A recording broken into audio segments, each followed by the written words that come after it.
Super Player & Company apresenta...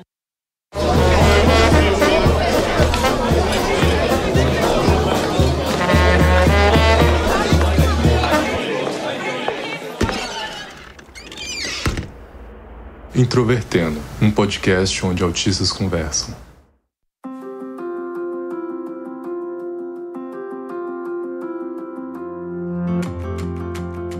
Olá para você que escuta o podcast Introvertendo, que é o principal podcast sobre autismo do Brasil. Meu nome é Thiago Abreu, sou jornalista, host deste podcast. Hoje, excepcionalmente, lançamos esse episódio na quinta-feira ao invés de sexta-feira, porque hoje é o dia mais importante, eu acho, para a comunidade do autismo, né, William? Com certeza, Thiago. Inclusive, sempre quando eu falo sobre autismo, é bem comum que alguém se questione e fale assim, né? Ah, mas o autismo, na verdade, tem vários graus, né? Não é mesmo? Então, eu acho que é um assunto bem interessante de se explorar nesse dia. E eu sou o William Timura, eu faço mestrado em Informática para a Educação no Instituto Federal aqui do Rio Grande do Sul. Também pesquiso autismo e sou autista, né? Diagnosticado com síndrome de Asperger. E se você está ouvindo o Introvertendo pela primeira vez, seja muito bem-vindo, seja muito bem-vinda. O nosso site é introvertendo.com.br. Também temos um Facebook, Twitter e Instagram, é só você procurar a gente lá pelo nick Introvertendo. Nosso podcast está disponível para as diferentes plataformas de música e podcasts. E também, se você quiser mandar uma mensagem para nós, o nosso endereço de e-mail é ouvinte@introvertendo.com.br. Reforçando que o Introvertendo é uma produção de 10 autistas dentro da comunidade do autismo que conta com a assinatura da Super Player & Company.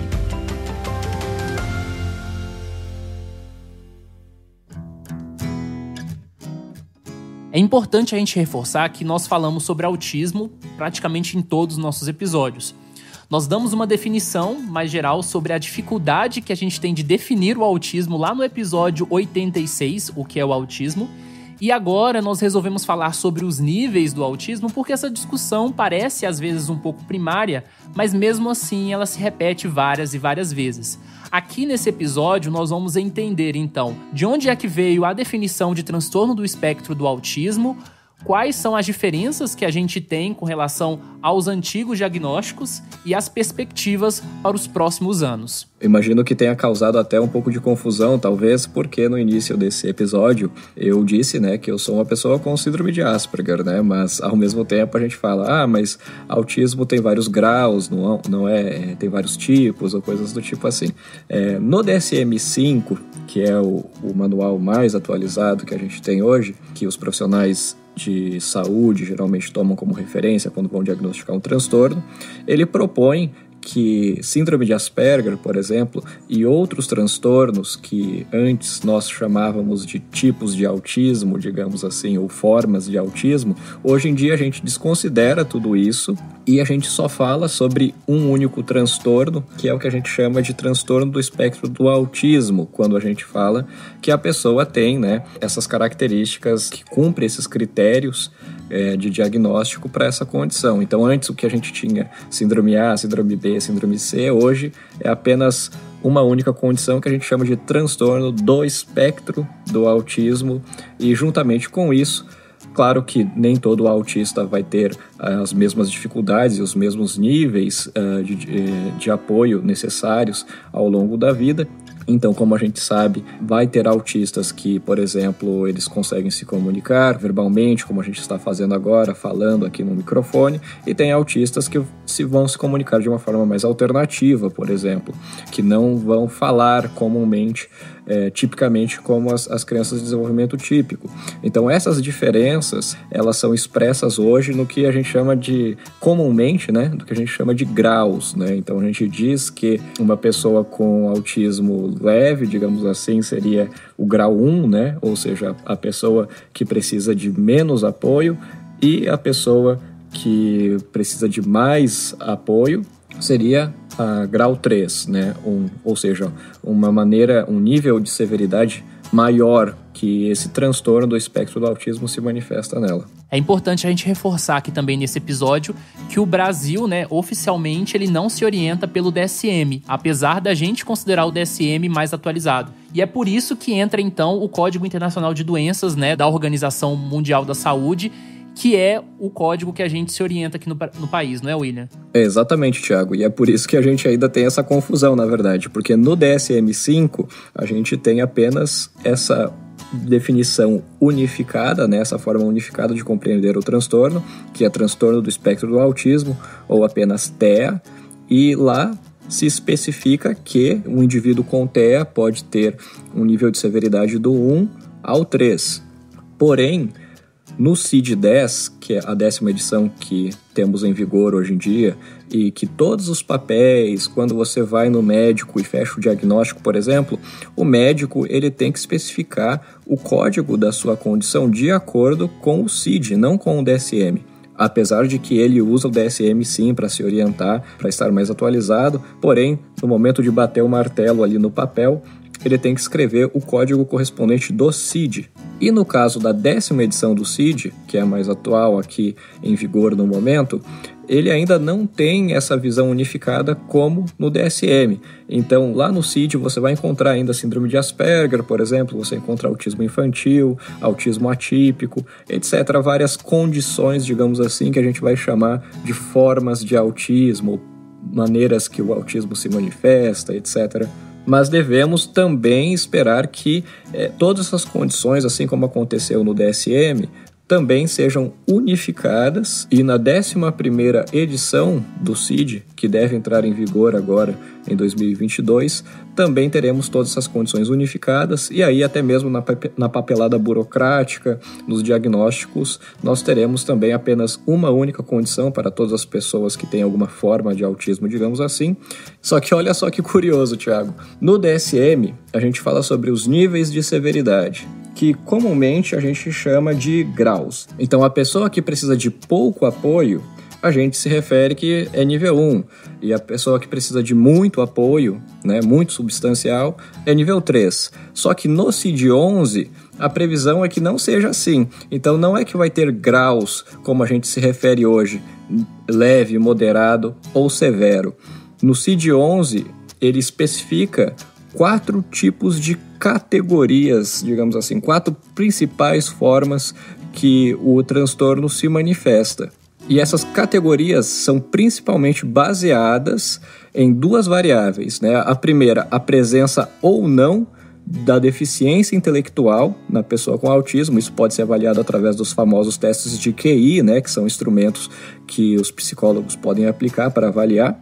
E a outra variável é se a pessoa tem um déficit no uso da linguagem funcional.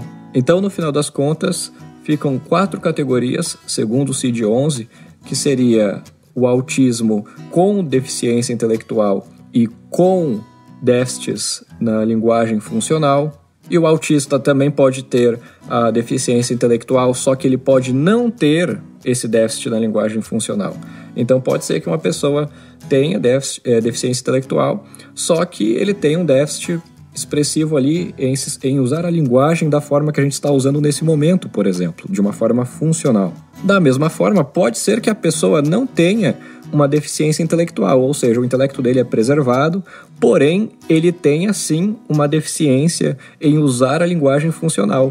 E aí essa pessoa vai usar de comunicação alternativa. E como última categoria é a pessoa sem deficiência intelectual e sem o prejuízo na linguagem funcional, né, no uso dessa linguagem funcional, que é o nosso caso, né?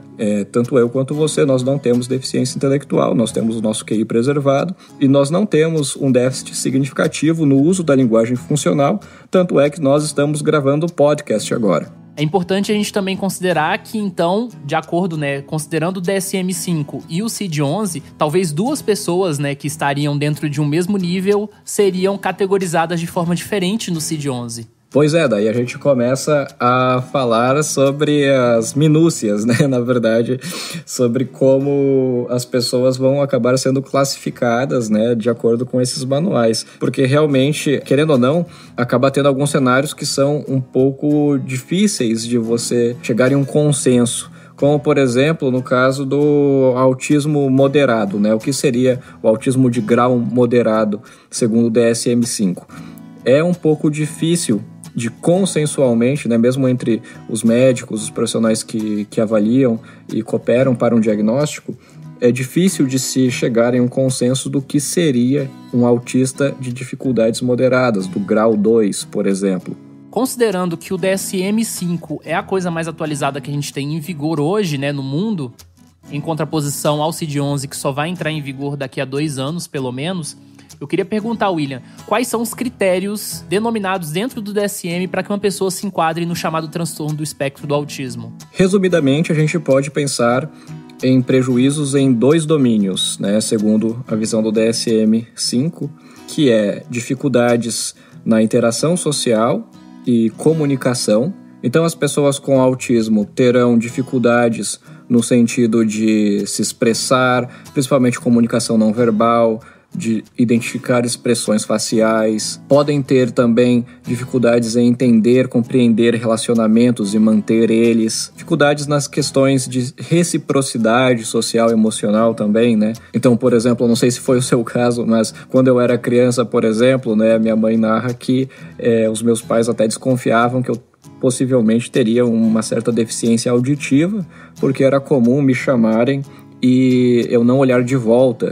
Mas não é porque eu não escutava, mas sim porque eu tinha essa reciprocidade atípica, né? E que é bem evidente desde os primeiros anos de vida, porque no final das contas o autismo é um transtorno do neurodesenvolvimento, né? E as características estão presentes desde o início. Esse é um critério importante também. E o segundo domínio, que está relacionado a padrões de comportamentos repetitivos, interesses restritos, de intensidade não usual. Então, esses critérios envolvem, por exemplo, a pessoa ter uma rigidez de rotina muito grande, por exemplo, a repetir várias vezes o mesmo ritual, a mesma atividade, ou ter um foco tão intenso, um interesse tão intenso em alguma coisa em específica. Pode ser um brinquedo, um assunto, um desenho animado, por exemplo, que ela gosta e sempre fala sobre ele e gosta sempre de assistir ele, por exemplo. E é claro também as atipicidades sensoriais, né? Então o autista ele é hiper ou hiporreativo a estímulos que possivelmente para outras pessoas eles são totalmente toleráveis. Mas é claro, quando a gente pega uma amostragem de autistas, a gente não deve esperar que todos eles terão a mesma intensidade, digamos assim, que eles vão revelar tão explicitamente esses déficits, essas atipicidades, por igual. Alguns autistas podem ter, por exemplo, uma rigidez muito grande na rotina, enquanto outros podem apresentar até uma certa flexibilidade, mas ao mesmo tempo esses que apresentam uma certa flexibilidade têm uma hiperreatividade ou hiporreatividade a estímulos do ambiente muito maior, por exemplo, do que a pessoa que acaba apresentando rigidez. Por exemplo, né, é apenas um caso, mas há uma combinação infinita daí de características, né, dos autistas que podem se manifestar com mais ou menos intensidade nesse segundo domínio, com mais comportamental, né, que a gente fala sobre interesses restritos, comportamentos repetitivos. Alguns autistas vão repetir bastante, bem evidente, outros nem tanto. Alguns autistas vão ter problemas sensoriais muito evidentes, outros nem tanto. Então, por isso, uma investigação bem aprofundada, principalmente em contextos de socialização, né, como, por exemplo, na escola, ou quando a criança ou a pessoa brinca com outras pessoas da mesma idade, interage com as pessoas da mesma idade, é geralmente o cenário ideal para você conseguir notar essas atipicidades e ir atrás de um diagnóstico. No momento que a gente sabe, né, quais são essas duas características mais gerais e que elas se manifestam de formas diferentes às pessoas que estão entre esses diferentes níveis e graus, eu acho que é muito interessante para quem está ouvindo, William, entender exemplos de como essas dificuldades se manifestam no dia a dia dessas pessoas. Então você poderia descrever um pouco exemplos dessas dificuldades a cada nível? As pessoas que são hoje diagnosticadas com síndrome de Asperger no papel, que foram ali, tiveram o seu diagnóstico fechado nesse CID, se encaixam nessa categoria. Então esses são os autistas que a gente chama de leve, né, digamos assim, e que provavelmente, principalmente se você tiver em um contexto que as pessoas são leigas, né? Ou seja, não se tratam de profissionais de saúde, não se tratam de alguém que estudou sobre autismo ou que conviveu com alguém com autismo, provavelmente essas pessoas simplesmente não vão notar que essa pessoa é autista, né, que tem essa condição do neurodesenvolvimento. Possivelmente vai ser descrita, se se trata de uma criança, por exemplo, como uma criança mal criada, como uma criança mimada, que não sabe limites, por exemplo. E frequentemente as pessoas, principalmente famílias, e até mesmo eu e você, né, que somos pessoas com autismo de dificuldades mais brandas, nós ouviremos das outras pessoas coisas do tipo: ah, mas você tem certeza que essa pessoa é autista? Ah, mas não parece autista, né?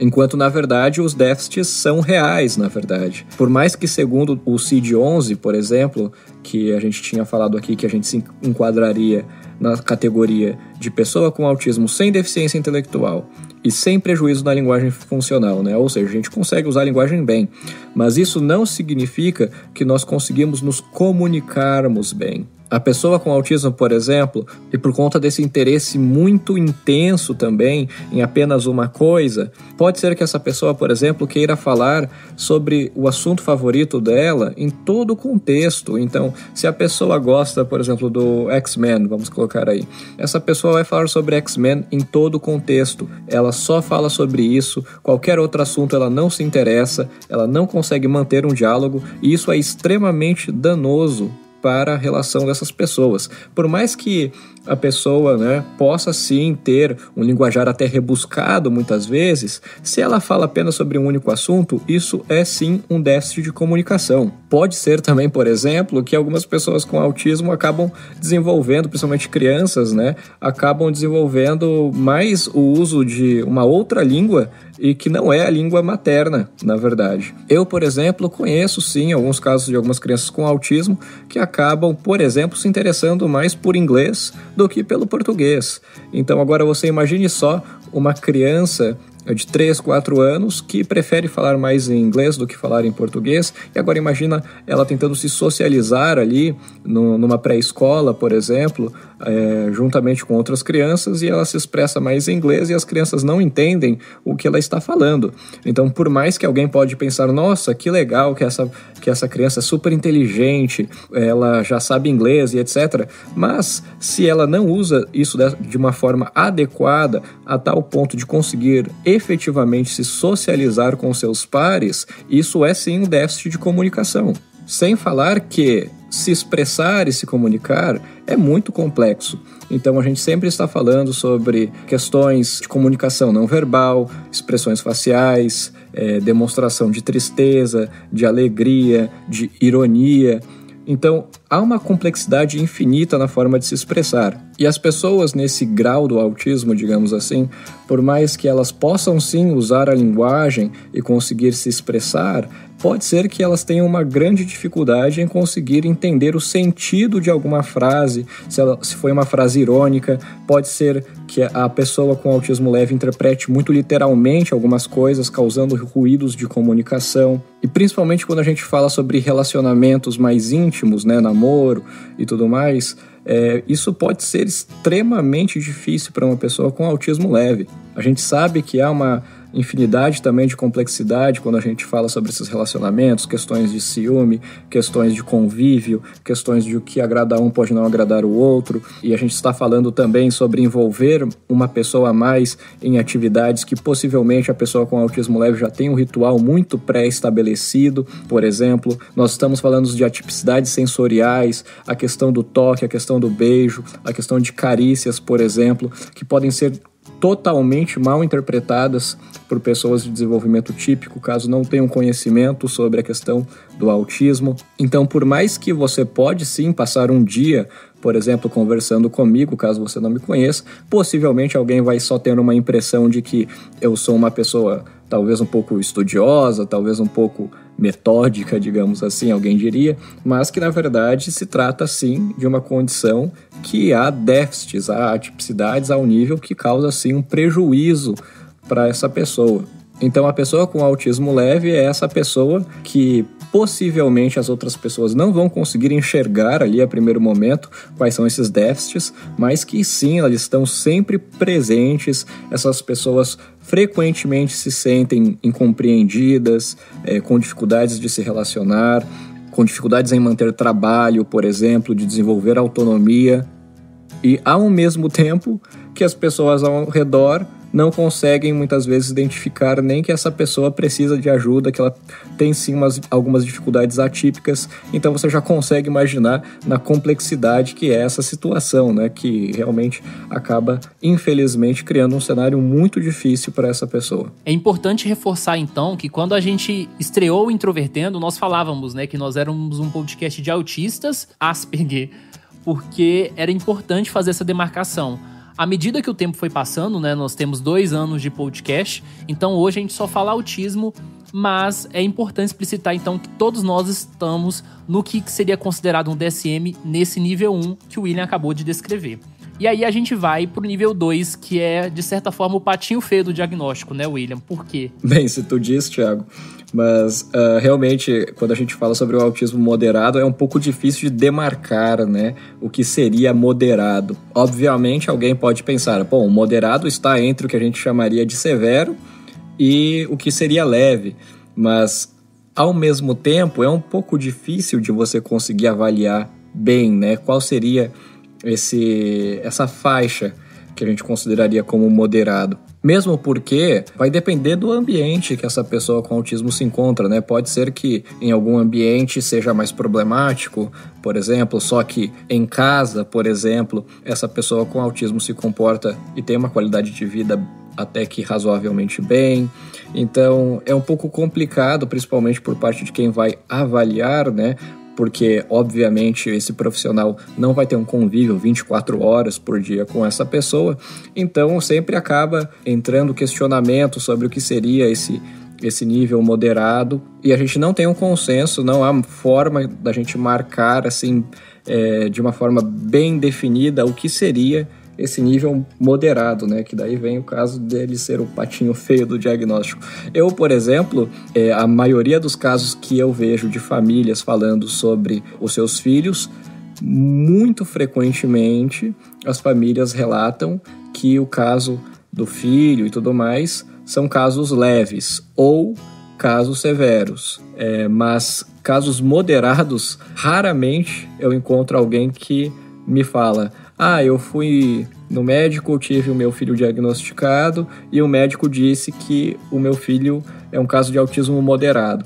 Raramente eu encontro isso. Eu, por exemplo, faz muito tempo que eu não ouço algo desse tipo. É claro que se você pensar em um autista não vocal, por exemplo, né, que nasce e tem muitos déficits, questões que comprometem bastante a qualidade de vida dessa pessoa. Ao longo das terapias, ao longo da intervenção especializada, você vê uma grande evolução no quadro dessa pessoa. Então, em comparação aos déficits que ela tinha antes, e que alguém poderia dizer que essa pessoa, no momento que ela foi diagnosticada, seria um caso de autismo severo, por exemplo, ao longo da evolução dela, em algum ponto, alguém vai dizer que, na verdade, não se trata mais de um autismo severo, mas sim um caso de um autismo moderado, né? Porque você consegue ver ali a evolução, possivelmente essa pessoa aprendeu a falar, por exemplo, né? Então, assim, você vai amenizando o grau do autismo dessa pessoa, por exemplo. E é claro também que tem as questões das estereotipias, né? Que são esses movimentos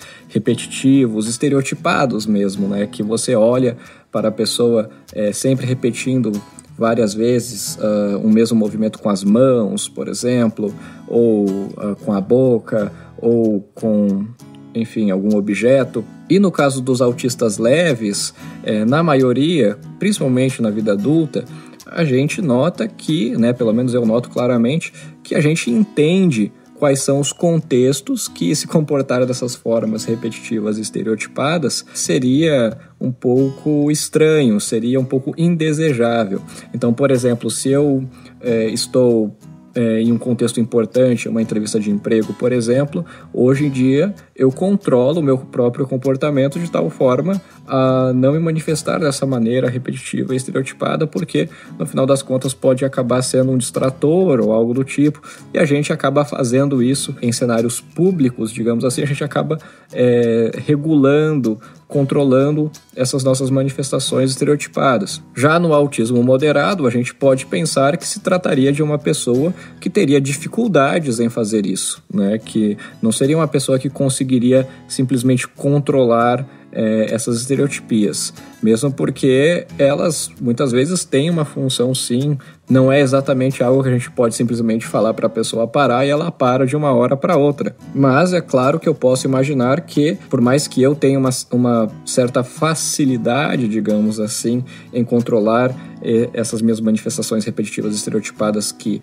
eu não tinha na infância, na adolescência e foi se amenizando ao longo da vida, eu posso imaginar que uma pessoa com esse nível, esse grau moderado, digamos assim, certamente teria mais dificuldades de conseguir fazer isso e possivelmente teria até o que a gente chamaria de uma fala robotizada, digamos assim. E durante décadas, aquela definição de autismo, socialmente, sempre foi ligada ao chamado autismo clássico, que hoje está muito mais relacionado àquilo que a gente chama de nível 3.